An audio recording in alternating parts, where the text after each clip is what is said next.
Hello my dear friends, welcome back to my channel once again and my name is Nidhi. So in this video we are going to learn phrasal verbs. As you know, phrasal verbs are very important in our communication as well as our examination purpose. So we have to learn more and more phrasal verbs. If you like English movies, English songs, so you have to learn phrasal verbs. तो सीखते हैं आज हम कुछ phrasal verbs जो कि study से related है। सो फ्रेंड्स, जैसे कि मैंने आपको बताया, आज हम स्टडी रिलेटेड फ्रेजल वर्ब सीखेंगे। फर्स्ट फ्रेजल वर्ब है look up. Look up means to search for information in a reference source और ऑन द इंटरनेट। किसी इंफॉर्मेशन को सर्च करना या तो किसी रेफरेंस सोर्स से या फिर इंटरनेट से। हिंदी में देखें तो किसी सूचना को ढूंढना, जैसे कि किताब में या फिर इंटरनेट पे। फॉर एग्जांपल, आपको कोई वर्ड ढूंढना है तो आप या तो डिक्शनरी में जाओगे या फिर इंटरनेट पे जाओगे। अगर आपको कोई इन्फॉर्मेशन चाहिए तब भी आप किस पे जाओगे, या तो बुक में जाओगे या फिर इंटरनेट पे जाओगे। तो इस सर्च करने के लिए, ढूंढने के लिए हम यूज़ करेंगे लुक अप। कौन सा phrasal verb? Look up. Example से समझते हैं। I need to look up that word in the dictionary to understand its meaning. मुझे ज़रूरत है, लुकअप मीन्स सर्च करने की, ढूंढने की, उस वर्ड को कहाँ पर? डिक्शनरी में, उसका मीनिंग समझने के लिए। ठीक, शुद्ध हिंदी में यहाँ पर लिखा हुआ है मुझे उस शब्द का, शब्दकोश किसको बोलते हैं? डिक्शनरी को, मैं खोज कर उसका अर्थ समझने की आवश्यकता है। यानी कि मुझे कोई वर्ड समझ में नहीं आ रहा तो मुझे ज़रूरत है कि मैं डिक्शनरी में जाऊँ और उसको लुकअप करूँ। ठीक है, सर्च करूँ। सर्च के सेंस में हम यूज़ करेंगे लुकअप। नेक्स्ट फ्रेजल वर्ब पर, नेक्स्ट फ्रेजल वर्ब है हमारी read over something. Read over something. Read over का मीनिंग क्या होता है? टू रिव्यू और examine something carefully, usually a document और टेक्स्ट। फॉर एग्जाम्पल समझते हैं, पहले इसका मीनिंग समझते हैं। किसी चीज़ को ध्यानपूर्वक पढ़ना, जैसे कि कोई दस्तावेज या कोई पाठ। ये शुद्ध हिंदी में यहाँ पर लिखा हुआ है। रीड ओवर का मतलब होता है किसी चीज़ को ध्यान से पढ़ना, राइट, कि उसमें कोई मिस्टेक तो नहीं है। एग्जाम्पल से समझते हैं। Before submitting the essay submit करने से पहले make sure to read over it for any grammatical error. कोई ग्रामेटिकल एरर ना हो, इसके लिए उसको रीड ओवर यानी कि फिर से ध्यानपूर्वक पढ़ लीजिए। अपने एग्ज़ाम को सबमिट करने से पहले, अगर आपने कोई उसमें ऐसे लिखा है या फिर आप इसको अपने एग्ज़ाम्स के लिए भी यूज़ कर सकते हैं।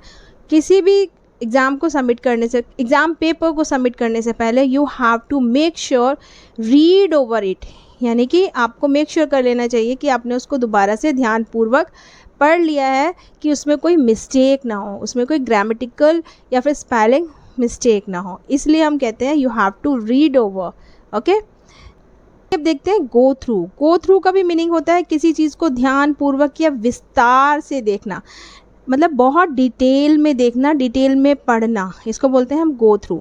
For example, I spent the entire evening going through the text book to prepare for the quiz. मैंने पूरी शाम किताब पढ़कर क्विज़ के लिए तैयारी करने के लिए गंवा दी तो नहीं होगा, स्पेंड मतलब खर्च कर दी। मैंने पूरी इवनिंग जो है अपनी गोइंग थ्रू, एक बुक को विस्तार से पढ़ने में लगा दी। किस लिए? एक क्विज़ के लिए। गोइंग थ्रू मतलब मैंने किसी बुक को बहुत विस्तार से पढ़ा, राइट। तो विस्तार से पढ़ने के लिए या विस्तार से डिटेल में देखने के लिए हम यूज़ करेंगे गो थ्रू। ओके, चलिए नेक्स्ट देखते हैं। क्रैम फॉर हम यूज़ करते हैं to study intensively and rapidly for an upcoming test और एग्ज़ाम। मतलब कि आगामी परीक्षा के लिए तेज़ी से और अधिक पढ़ाई करना, बहुत तेज़ी से रैपिडली पढ़ाई करना, इसको हम बोलेंगे क्रैम फॉर। एग्जाम्पल से समझते हैं। He had to cram for the exams because he did not study on time. उसे परीक्षा के लिए तेज़ी से पढ़ना पड़ा क्योंकि उसने समय पर पढ़ाई नहीं की थी। अगर समय पर पढ़ाई की होती तो उसको इतनी जल्दी इतनी तेज़ी से नहीं पढ़ना पड़ता। ओके, सो इसके लिए हम यूज़ करेंगे cram for, to study intensively and rapidly, right. Now next, चलिए अब देखते हैं नेक्स्ट वन, कैचअप। कैचअप हम स्टडी के लिए कैसे यूज़ करेंगे?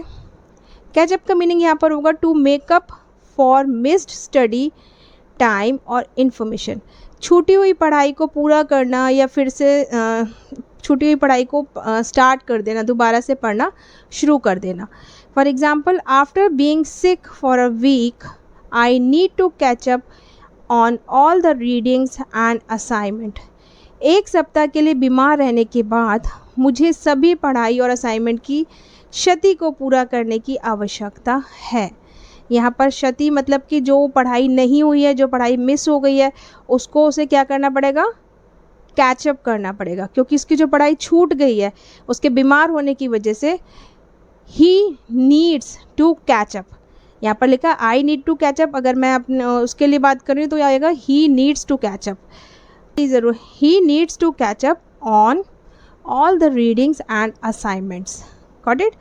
तो छूटी हुई पढ़ाई पे वापस जाने के लिए, उसको पूरा करने के लिए हम यूज़ करेंगे कैचअप। सो फ्रेंड्स, ये थे कुछ फ्रेजल वर्ब्स।